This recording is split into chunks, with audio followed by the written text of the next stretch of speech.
하나님의 말씀은 신명기 7장 1절에서 11절까지의 말씀입니다.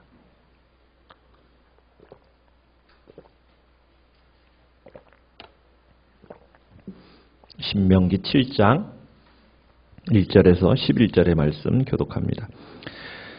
내 하나님 여호와께서 너를 인도하사 내가 가서 차지할 땅으로 들이시고 내 앞에서 여러 민족 헷 족속과 기르가스 족속과 아모리 족속과 가나안 족속과 브리스 족속과 히위 족속과 여부스 족속 곧 너보다 많고 힘이 센 7 족속을 쫓아내실 때에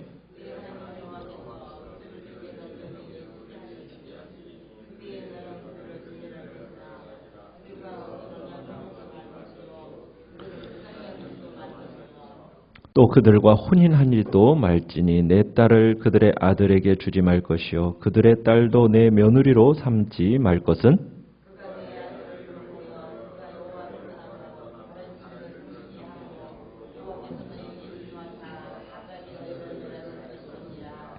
오직 너희가 그들에게 행할 것은 이러하니 그들의 제단을 헐며 주상을 깨뜨리며 아세라 목상을 찍으며 조각한 우상들을 불사를 것이니라.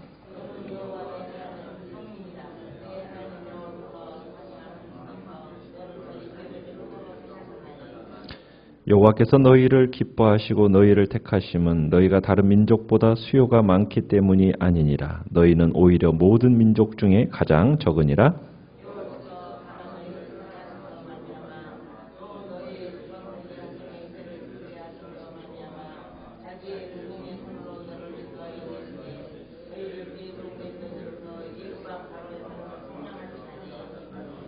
그런즉 너는 알라 오직 내 하나님 여호와는 하나님이시오 신실하신 하나님이시라. 그를 사랑하고 그의 계명을 지키는 자에게는 천대까지 그의 언약을 이행하시며 인애를 베푸시되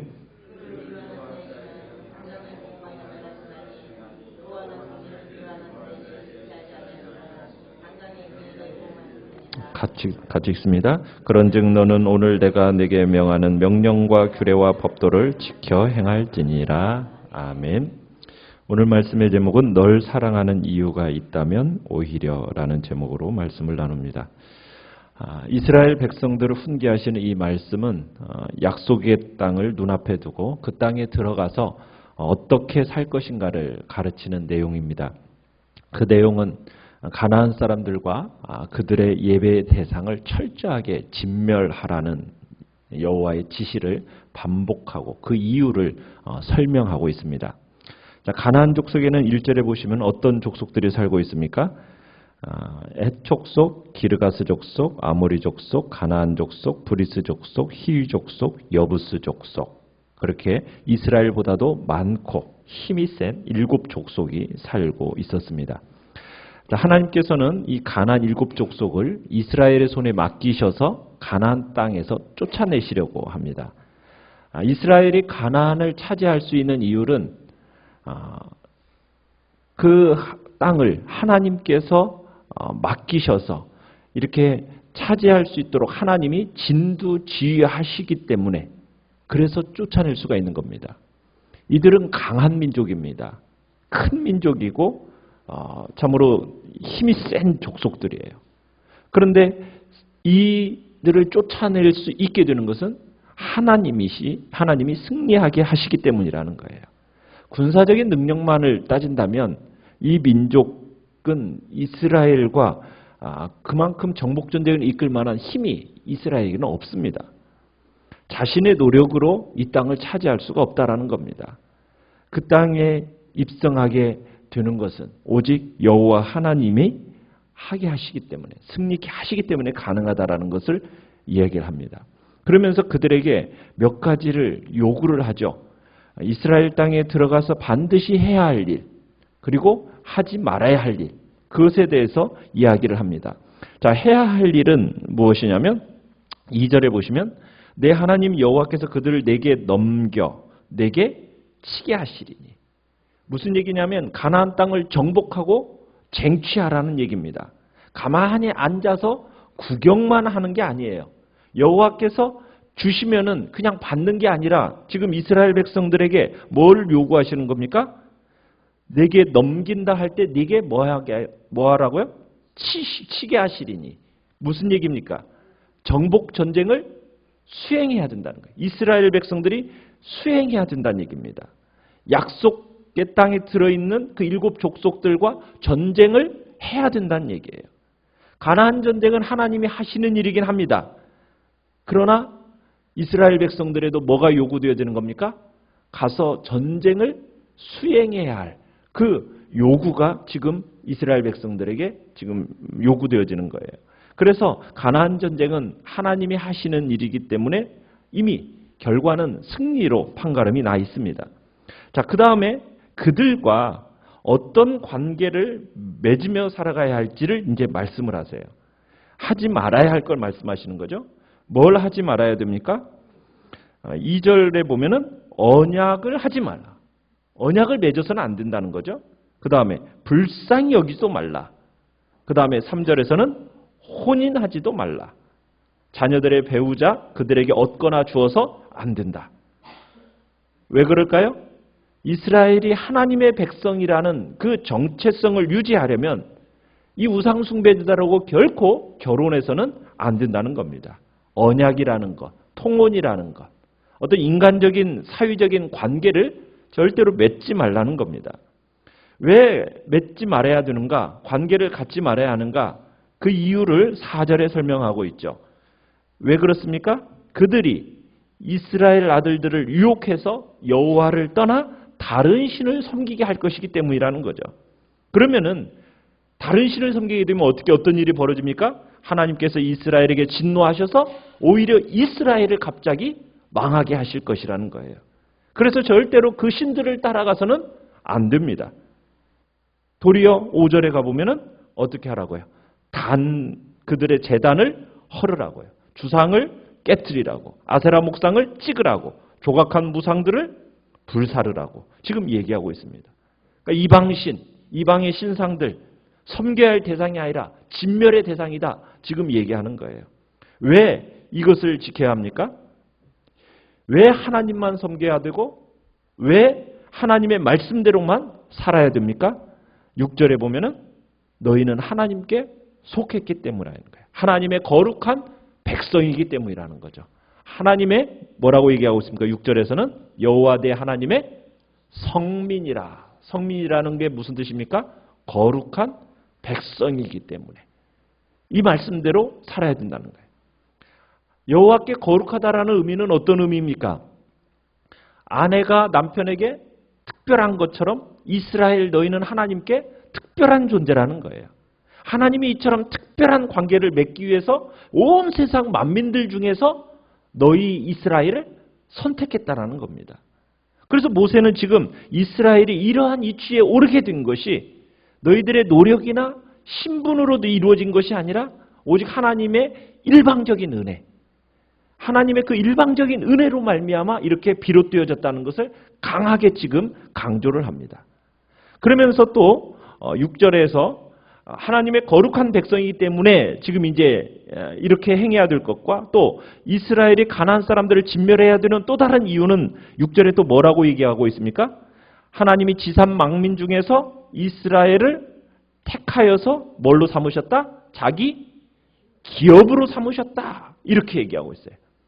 자기 기업으로 삼으신 일에 대한 적절한 반응이 바로 이런 거다. 특권은 책임과 의무를 동반하는 거거든요. 그러니까 기업이라는 건 뭡니까? 기업이라는 것은 쌓아놓은 재산을 의미하는 거예요. 그러면은 열심히 노력해서 재산을 모은 사람은 이 기업이라는 것이 매우 특별한 의미를 갖는 거 아니겠습니까? 마찬가지로 이스라엘은 하나님에게 어떤 존재냐는 거예요.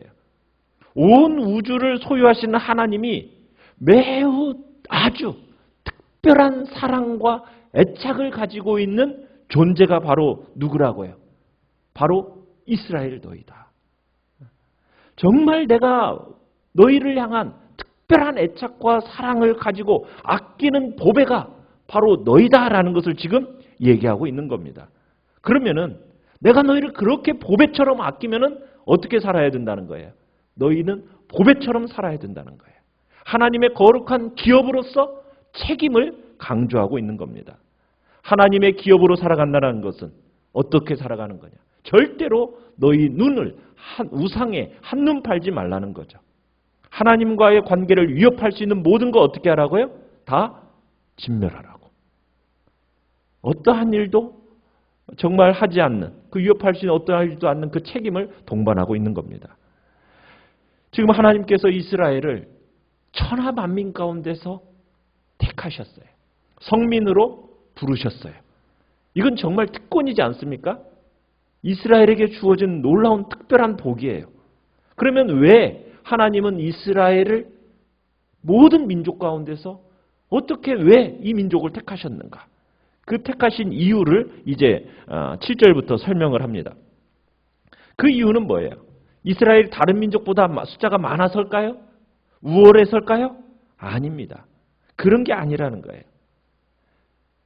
그렇게 지금 숫자가 많고 우월해서 택했다고 하면은 아마 영적인 망상이나 아마 교만에 빠지기 쉬울 겁니다. 하나님 그러기를 원치 않으세요.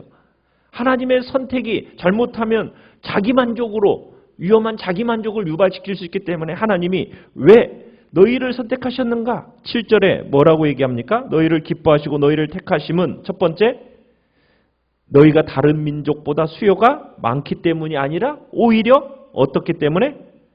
모든 민족 중에 가장 적다. 가장 작다.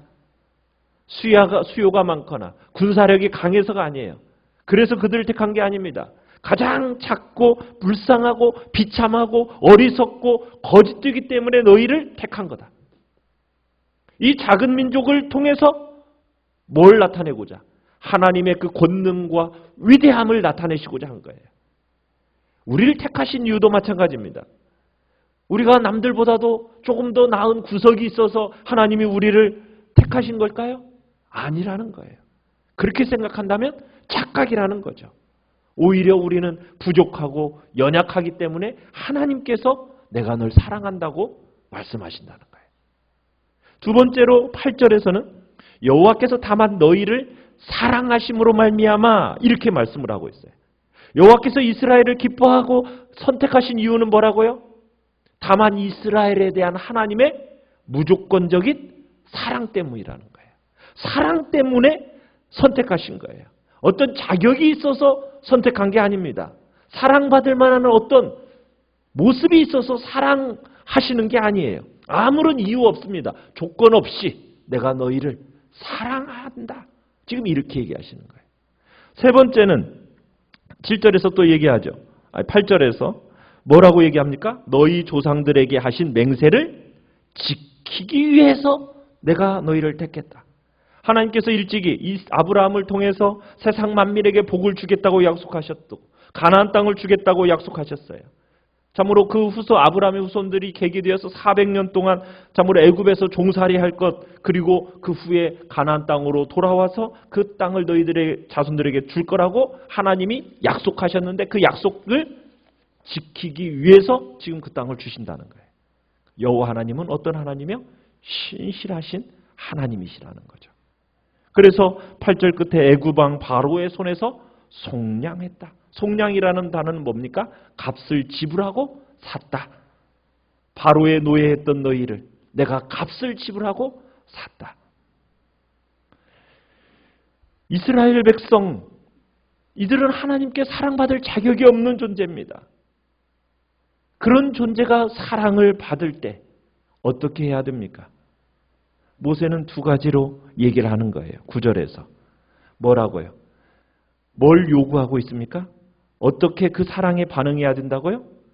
여호와만을 사랑하고 그를 사랑하고 그의 계명을 지켜라. 이스라엘을 사랑하셨기 때문에 이제는 하나님께서 뭘 요구하시는 겁니까? 너희도 나를 사랑할 것을 지금 요구하고 계시는 거예요.